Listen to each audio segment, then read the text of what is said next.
Hello, fellow gamers. I'm KairosTime, and I want to share with you my favorite game of 2020, aside from Brawl Stars, of course. The game is Genshin Impact. I have redone this intro so many times because I just felt like I couldn't come up with the right words to describe how much I love Genshin Impact. I am obsessed with the game, and when I first downloaded it, I didn't really have low expectations. I was interested in the game, and this wasn't for a sponsorship or anything like that. Like, I downloaded it because I saw an advertisement. I was like, this looks pretty good, but I did not expect to fall in love with this game so hard. Genshin Impact is an open world action RPG where you control one of 4 characters in your party that you can actually easily switch between, and you will want to switch between characters frequently because each character uses one of 7 elemental abilities. The game has fire characters, water characters, ice characters, electric,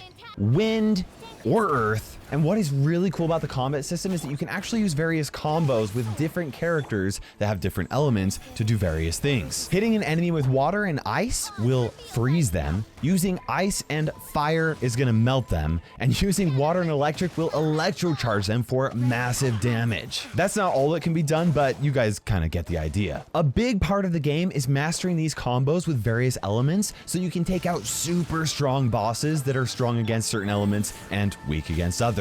There are also various dungeons throughout the game that have different status effects put in place so that you have to play around them if you want to complete them well. You guys can download Genshin Impact on mobile and on PC using the link in the description, and the game is free to play. Obviously, if you guys are a gemmer like I am, you're gonna be able to unlock characters faster and more frequently, just like in Brawl Stars. But at least to my knowledge, there isn't a single thing in game that you cannot unlock as a free-to-play player as long as you're willing to be patient and put some time into the game. And I have experienced that. For the first entire month of playing Genshin Impact, I was a complete free-to-play player until finally I was like, you know what? I have been loving this game. I think this is worth my support. But the game is a ton of fun, even if you're playing as a free-to-play player. I should also note that Genshin Impact is cross-platform. I probably spend about half my time playing it on PC when I have, like, you know, enough time to sit down for an hour or two and really get into it. But the other half of the time, you're actually seeing gameplay from mobile right now, and I'll typically sit down and play it on mobile when I have shorter play sessions. As a side note, the game is also available on PlayStation 4, but as somebody who has played a lot of mobile games like Brawl Stars, the controls on mobile are actually really intuitive and feel really good. Now, I did want to be open and honest with you guys that this video is actually sponsored by Genshin Impact, but the last thing that I want you to think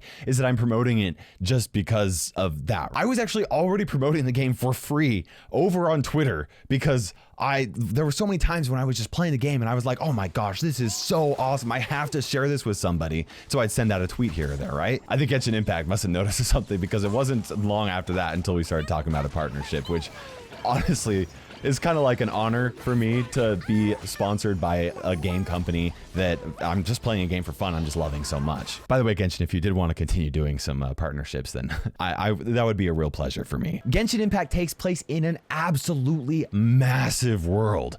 When I first downloaded it, I was kind of like, well, that's a really big download file. But once I realized how massive and detailed the world is, it made sense, right? I have been playing the game for 60 to 70 hours, and I have only explored about 53% of the world. That is not an estimate, right? Part of the most recent update, so you can actually see the exploration progress in different areas on the map, and I've only explored half of the game's world. And there are parts of the map that I haven't even touched yet. And you can actually see these pins all over the map that I placed as a reminder, like, hey, you gotta go back here because there's stuff over here that you left earlier and you can't miss out on it. 100% honest with you guys, I see myself playing Genshin Impact alongside Brawl Stars for a very long time. I even considered starting a second channel where I would just create Genshin Impact content. Eventually, I decided, you know what, I don't have time for that. It sounds like really fun, but I'm really looking forward to just playing the game for the next several months and possibly even several years. This game has a lot of depth to it. So do yourself a favor and download Genshin Impact for free using the link in the description below. If you need to clear some space on your phone, do it. It will be worth it. If you're not a fan of the anime art style, try to get over it. It will be worth it. If your taste in games is anything like mine, you will not regret it. And as a bonus, once you reach adventure rank 10 or higher, you can use the code Genshin1111 to get 60 60 free Primo Gems, and 10,000 Mora, which is going to give you a bit of a boost. There's a link in this video that will bring you to the site where you can actually redeem this code, and it even works if you're not a new player. Okay guys, now that I have basically poured my heart and soul to you guys about how much I like Genshin Impact, it is time for me to go over some of the new stuff that is released in their most recent update. And then I'm going to be giving you guys some quick tips, especially those of you guys that haven't played Genshin Impact before, to kind of like just make the game a little bit better for you guys. You can see right here, I'm on top of this spire here in the first city that you're actually going to visit, Mondstadt. This game is just truly beautiful. I mean, it's just awesome. First up, we've got 2 new characters that were just released in the game, and there are going to be 2 new characters that are going to be released in a future update in like later this month, so definitely stick around for that. Let's start off by going over Child. Okay, so this is Child, also known as Tartaglia, just kind of depending on well, where you are in the storyline. Now, Child is a bow user, but when you charge up his shots, you hold that down, it actually shoots out like a kind of a water arrow. But what I really like about him is that he switches between melee and like, look at that. He's using pure like water abilities with these double daggers and that spear. Super cool. Switch right back and use his long range abilities. Like, he's just way awesome. When you attack enemies with his charged water shot, then it puts these little things on them, and when you hit them with another charged water shot, it explodes and deals water damage to everybody next to him. Just kind of like that. I mean, he's super cool. Then you switch back to melee, you're dealing, and then when you attack somebody with that, it does a lot of water damage to like AoE, stuff like that. Super cool. His special ability, it actually switches between whether you're not using melee or range. So I'm gonna switch back to range right here. We'll charge it back up so you guys can see what I'm talking about. It's so awesome here. So now I've got like his ultimate charged up right now, and I'm using his range attack. I'm going to use that. He's going to shoot an arrow into the air, and it's going to come down and just do so much damage to everybody on the field. I mean, this guy, he's insane. You switch between melee and range. This guy is nuts. I tried to pull for him. I did a stream for Genshin Impact a few days ago, and I tried to pull for him. I did not get him, but I did get the other character that I want to show you guys. This is Diona. She's kind of like, she's got some non-human blood in her, as you can see. And she's also got a bow, but she fires ice arrows, which is just like super cool. I mean, she's really kind of cute. Now, for her regular ability, she actually puts like, she does cryo damage or ice damage to enemies close to her, and she puts down this shield that actually helps kind of like reduce the damage that enemies do against her, but also deals ice damage to people. So she's actually like a really good support character. And then for her ultimate ability, she drops down this entire area here, just kind of freezes the entire area, and which does healing for her and for teammates, which is just incredibly helpful. She's a great assist character.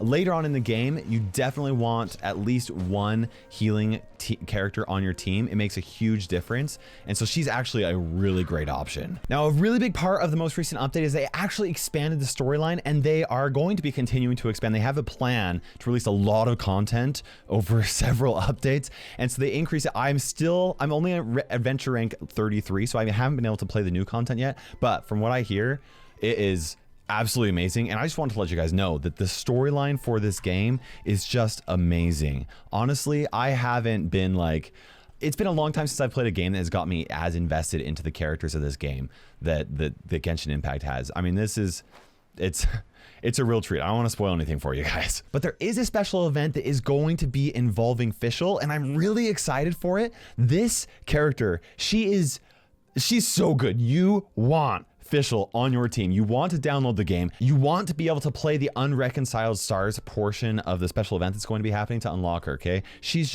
so awesome. Check this out here. For her regular ability, she drops this crow right here that does electro damage to anybody that kind of gets close to it, and he stays there for a really long time. Really awesome. And then for her ultimate, she turns into that crow, flies around, and deals electro damage to anybody that she hits, and then she respawns her turret. Well, it's not really a turret. I kind of like anagalize it as like Jesse's turret in Brawl Stars, but it's a little bit different. It kind of shoots people and stuff like that. It's kind of the same thing. You guys get the idea. But yeah, you definitely want her on our team. She's probably not going to leave my main team for like a really long time. Another thing they added into the game is a reputation system that works for the various cities in the game. And basically how this works out, the more that you do in a specific location, you do quests, world exploration and stuff like that. You can do requests for people in the city, and you can also hunt down bounties 3 times per week, and these bounties have really special characteristics. So like this one is invulnerable to physical damage, but takes increased elemental damage. So I'm going to want to be using like my mage users as opposed to like my sword users, that kind of a thing. And the reputation actually, there's so many really fantastic things in here. At the very end, you get a really cool set of gliders. And one thing that I am so thankful for is this Anemoculus Resonance Stone. You guys that have played the game, you know why this is such a big deal. It's a huge quality of life improvement, and I just love it. Now I wanted to go over some tips to kind of like give you a jump start in what you should be doing in this game. You'll notice I just barely picked up a flower. My first tip here for you guys is to kill and collect everything that you see. Everything in this game has a purpose. You'll see these little like sparkles and things like that. That means that there's something for you to interact with. There's ores, there's flowers, there's other items, there's berries, there's food things. Oopsies, let me get that. Okay, boom. So much for you guys to collect and gather. It all has a purpose, and it's going to be a very important part to upgrading your characters later on in the progression. Another big thing is you want to get chests. You want to get these chests. You want to, let's see here. Sorry, I just got to kill these guys. You want to unlock everything that you can on the map. There are all sorts of puzzles and things like that. Really cool, honestly. Like, the game there's just so much to it. Killing these guys unlock this chest, and I'm going to be able to get that chest, and it's going to give me a lot of stuff. It's going to give me some experience, and it's going to give me a lot of armor and things like that. These artifacts are like how you majorly increase your DPS for the game or for your characters and stuff, and so you want those artifacts. The next tip that I want to give you is to not invest too many of your resources into too many characters. You want to invest some resources into characters so that you can play the current like storyline and so that you can progress through your world. But at the same time, as you progress, the characters, the people that you face actually scale up depending on your world level. And so it's not really like a big concern as long as you're able to do the content that you want. And the reason why I say this is because there are so many different characters. This isn't even all of them. These are just the ones that I have. And as you can see, I've invested in, quite a few, level 34, level 30, 26. Then I got smart and I was like, okay, if I'm not going to be using a character immediately, leave them at level 1. Don't put too much investment into them because I want to try and focus on my characters that I'm currently using a lot. Every character in the game, if you play it correctly and if you invest into the character, does have a place in the game. Every single character, even Amber, who a lot of people say is like the worst character in the game, can be really good. I've seen lots of YouTube videos of people playing Amber and just dominating with her. And so you want to unlock a lot of different characters and just, play with them and get to know how they feel before deciding which ones you really want to invest in. My next tip is to focus on progressing one character the most, right? You pour as many resources into your main DPS character because this game's damage isn't just dependent on all of your characters. The big key is elemental reactions. So here you can see I got level 60 Klee. She's my main damage dealer. We got Ningguang, Diona, and Beidou, all level 1. Even with these level 1s right here, I'm able to just melt through this character because I have their support from their elemental side of things. And then I use my main damage dealer to just crush them, right? I mean, so you can really do that. And I do level up my alternate account or characters and things like that in my party to help them keep up a little bit. But this is my main damage dealer, and that's going to help you a lot if you just kind of focus on one primary DPS character. My next piece of advice is that every single day, or at least after you get to a certain point in the game, you're going to get 4 daily commission quests. These quests take like a few minutes for you to do every single day, and they give you massive amounts of adventuring EXP, which you're definitely going to want. So make sure you're doing those daily. Also, once you reach a certain point in the game, you're going to get resin, and resin is required for you to do various activities. For example, this is a dungeon right here that is going to give me some ascension materials for my characters to make them even stronger, and you have to spend resin in order to do it, and you only get a certain amount of resin every single day, so make sure you just do that every single day once you have that unlocked. My last piece of advice is to just play at your own pace. This game is so much fun. There's so much to do, especially when you very first start out, and the game's not PvP. You're not playing against other people. The game, the characters and the people that you face, the bosses and things like that you're facing, is scale according to how far you've gotten into the game. And so there's no reason to rush things, and just have fun exploring the world and having fun with it, guys. I can't tell you guys how much fun I have had playing this game. If you're at this point in the video, congratulations. You've seen me obsess over Genshin Impact for however long this video is. The game is amazing. Download it for free in the description below. You will not be disappointed. I wanted to give a huge thank you to MiHoYo for sponsoring this video, the producers of Genshin Impact. I love your game. Thanks for reaching out, and hopefully we can do some stuff in the future. Make sure you guys subscribe for more content. For now, this is KairosTime ticking by, and we will see you in the next video.